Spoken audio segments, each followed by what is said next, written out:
You say that now, but when you're standing in front of the machine, considering the lifetimes and the powers that await you, we'll see what you do.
At your command, the ancient device became your instrument, spinning to life with deafening resonance and gathering up the swirling essence like thread on a great spindle. There, in the pale pulsing glow of the machine that set you on this path long ago, you summoned all your strength, focusing on your objective and blocking out all else. With a single concussive blast that rocked the chamber and sent you tumbling to the ground, you freed the souls from their stasis. Exhausted, your consciousness slipping away, your last sight was of the machine, dark and dormant. Then your eyes closed, and sleep welcomed you at long last. After coming to and searching for some time, you discovered the route Theos used to enter Sun in Shadow, and embarked on a long and arduous ascent back to the surface. You emerged in Ter Evron after days of tunneling through the rubble Theos had left behind, and when you stepped into the daylight, you were faced with a different Deerwood than the one you had left. At your direction, the lost souls of the Hollowborn were funneled back into the churn of Bareth's wheel to find their way into new vessels and partake in the life they had been denied during Whiteman's legacy.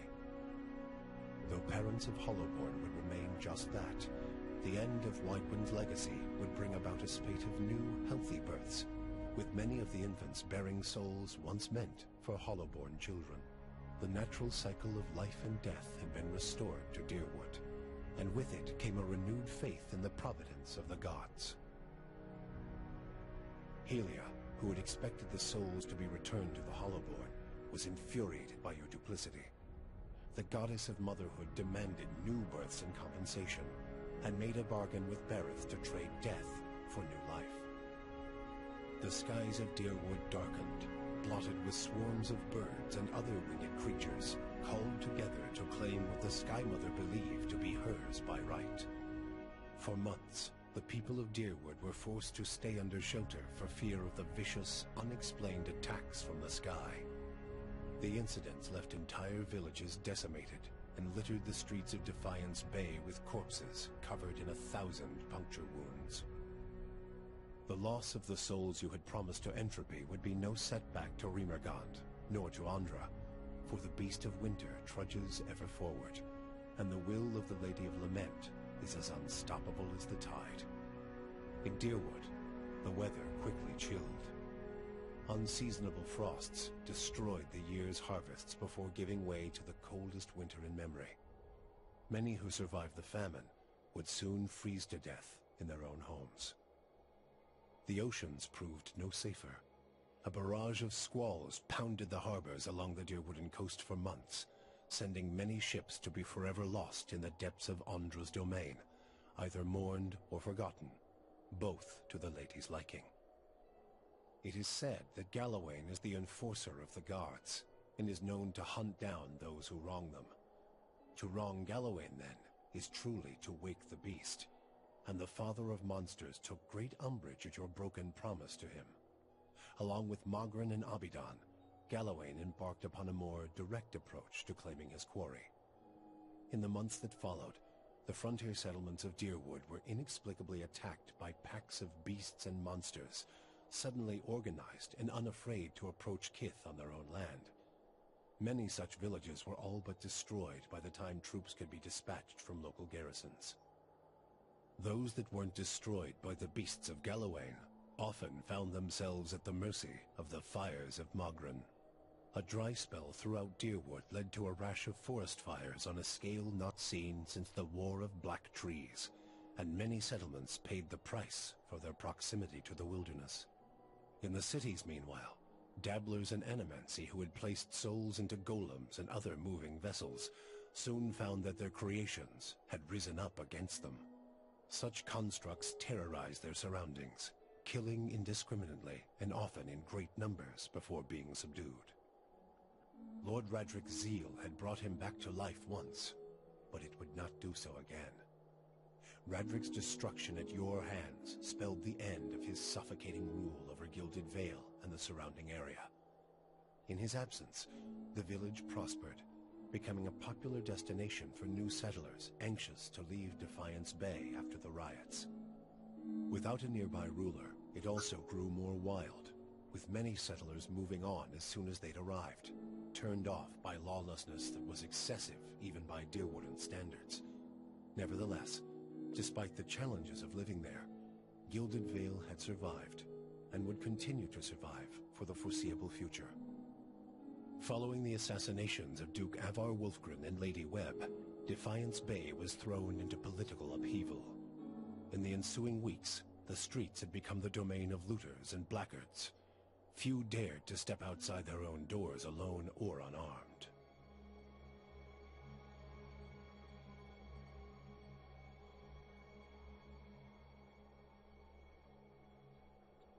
But once the dozens had regrouped in the wake of the riots, they quickly put an end to the criminal activity, patrolling the streets in droves and administering their brand of law on any perceived offenders.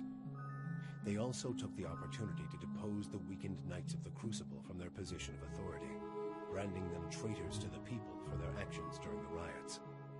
Whatever knights weren't stoned to death in front of their keep were forced into exile. The external contingent of knights stationed at Fleetbreaker Castle would remain there, their high justice plotting the city's recapture.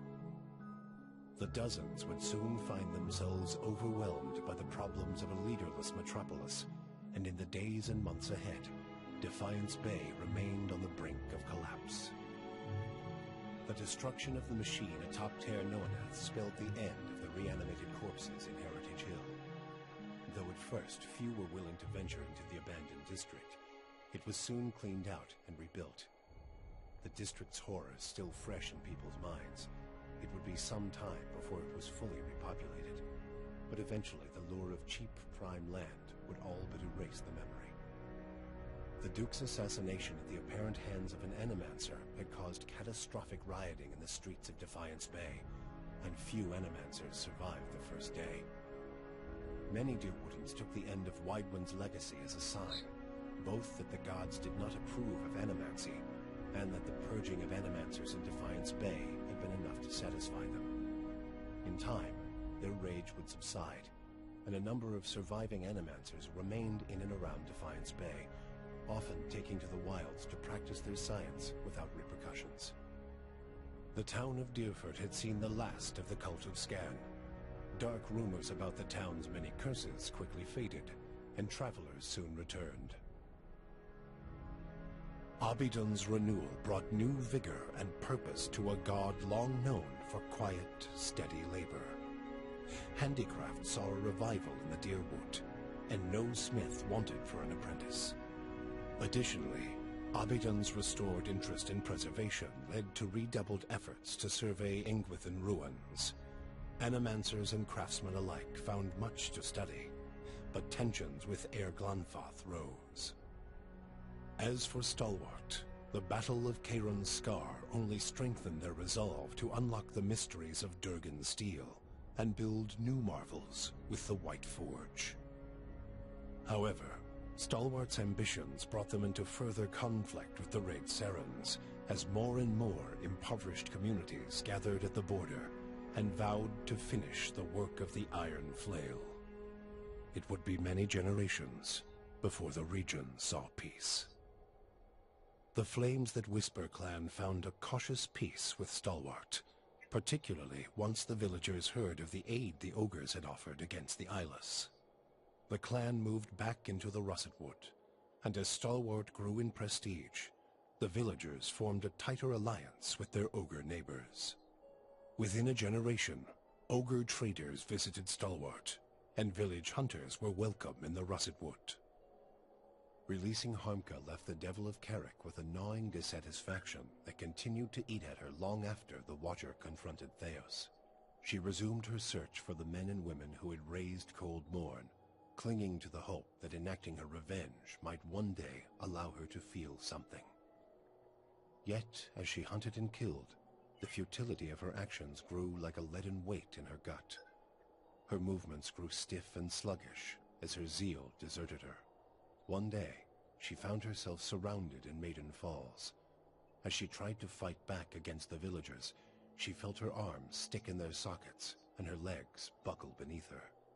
The villagers tore her body apart and shattered its segments while she screamed, feeling none of it. Free from the burden of her memory, Maneha soon left the gift-bearers and resumed adventuring. Now that she had a taste for the world, she wanted to experience it anew. Maneha rediscovered her zest for battle, extravagance, and romance. She kept her gaze on the horizon, looking from one journey to another more distant, from the lover in her arms to another more fervent. Hers was a life of excitement, violence, and passion. She moved too quickly for regret to catch up with her, and she hoped only that she might outpace it in the next life as well. The fortress of Cadnua emerged as a bastion of security in the midst of an untamed land, becoming the envy of every thane and earl in Deerwood. Legend grew over time of its impregnability, and stories of formidable invaders easily scattered by the keep's defenses became popular around the hearths of Deerwoodinians. Likewise, it also became a beacon to travelers, merchants, and visiting dignitaries alike. Reputed as the finest fortress in all Deerwood, people would journey from near and distant lands alike to experience its fabled hospitality and grandeur. After the death of the Master below, a strange quiet fell over the endless paths of Ardnua. The attacks on the fortress above ceased, Ardnua's silent titan the closest remaining thing to a master in its musty, forgotten passages.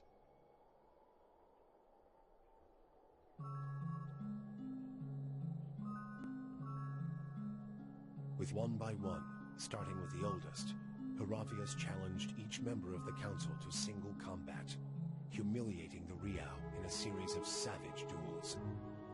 With half the council bloodied and shamed, the elders at last acknowledged Heravius' strength, announcing him a hunter of the Fisher Crane tribe. Upon being granted this title, Heravius calmly left the village and embarked again on his life of wandering. When the dust settled in sun and shadow, Aloth looked upon the remains of Theos Ix Arcanon, his former master. He saw where the Grandmaster had gone wrong, and he knew what he would do better. The secret of the gods would be preserved, and with it, the sanity and well-being of all Kith. He donned the remains of Theos' ceremonial garb, and prepared himself for the long and lonely task ahead.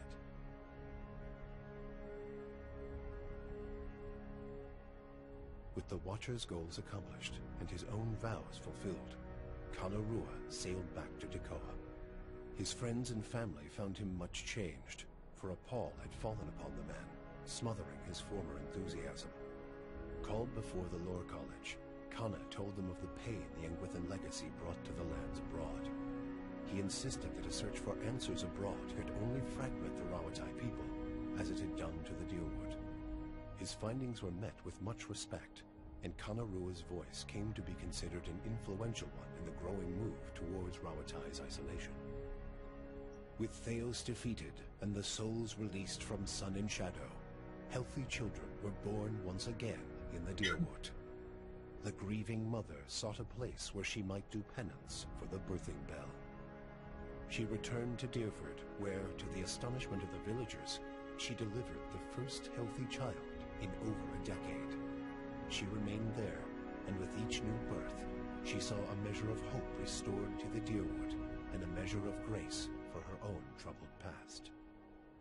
Durrance used Magrin's strength only until Theos had been cast from the world, and then swore off her influence entirely. Regret came to weigh heavily on his mind, and a man who had never previously lacked for words or opinions came to embrace silence and contemplation. He continued to wander, penniless and destitute, searching now not for the reason for his goddess's silence, but for a mechanism for revenge. The charred robes he continued to wear as a reminder that he had been burned by his goddess, and not just by the flames of the Godhammer. Sagani experienced the 4 months of her journey back to Masuk in vivid colors. She strove to memorize every moment of her final trip through the Deerwood, Erglonfoth, the Valian Republics, and beyond, preparing to tell her village of what she had seen on her long journey. All of Masuk shared in her triumph, and she felt her pride and elation magnified by the joy of her village. Never again did she doubt the value of her sacrifices. After decades as a long hunter, Sagani finally became one of Masuk's most respected elders. She guided her community with wise counsel, and a generation after she finally passed, another huntress journeyed into the world to find her soul. For you, the death of Theos brought an end to your waking visions, and a silence to the whispers of the past.